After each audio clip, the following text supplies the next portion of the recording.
ফুলপুর উপজেলার রূপসী ইউনিয়নে জোরপূর্বক রাস্তা করার অভিযোগ।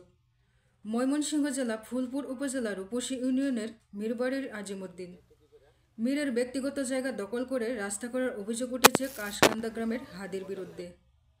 সরকারি জায়গা দিয়ে না করে ব্যক্তি মালিকানার জায়গা দিয়ে রাস্তা করার অভিযোগ উঠেছে আওয়ামী লীগ নেতা আব্দুল হাদির বিরুদ্ধে।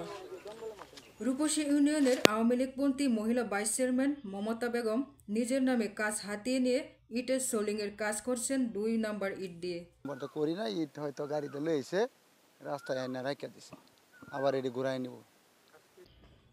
পরে জমিনে গিয়ে দেখা যায় যেদিক দিয়ে রাস্তা হওয়ার কথা ছিল সেদিক দিয়ে রাস্তা না করে ব্যক্তি মালিকানা জমি দিয়ে জোরপূর্বক রাস্তা করে নিচ্ছে। আমার কাঁচা রাস্তা ছিল, তারা হাইটা যাওয়ার জন্য আমার পিতা দিছে অল্প জায়গা, কিন্তু এটা কাঁচা রাস্তা, আমি কিছুতে এটা ইট হালতে দিব না এই কথা বলছি টিনু স্যারের কাছে।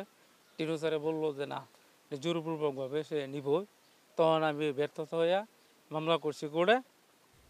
এ বিষয়ে আজিমউদ্দিনের লোকজন কথা বলতে গেলে বাড়িঘর ভাঙচুর ও লোকজনকে অতর্কিতভাবে মিরবাড়ির লোকজনের উপর হামলা করে। জমি হলো তার জমি, তার সবকলা জমি। হালোটে কোনো রাস্তা নাই এখানে। হালোটের রাস্তা হলো তার বাড়ির পশ্চিম থেকে, এখানে ইটিগারা আছে, এখান থেকে এটা ছিল সরকারি হালট। এটা তাদের নিজস্ব সম্পত্তি, তাদের সবকলা জমি। তাদের এখানে বাড়িঘর ছুটে এদিক দিয়ে 2 ফিট রাস্তা ছিল মানুষ যাতায়াতের জন্য। এলাকার কিছু লোক এদিক দিয়ে অনেক আনিগুনি করতো আর কি, আমরা আনিগুনি করতাম এদিক দিয়ে। কিছু লোক তারা জোরপূর্বকভাবে এই যে পরশু দিনকা 2 দিন আগে যা এখানে বেটেনটা মায়ের দূর করিয়া ওই আহত করিয়া এনে একটা ঘর ছিল, ঘরে আগুন দিয়া তারা রাস্তা কেন জোর করে তারা।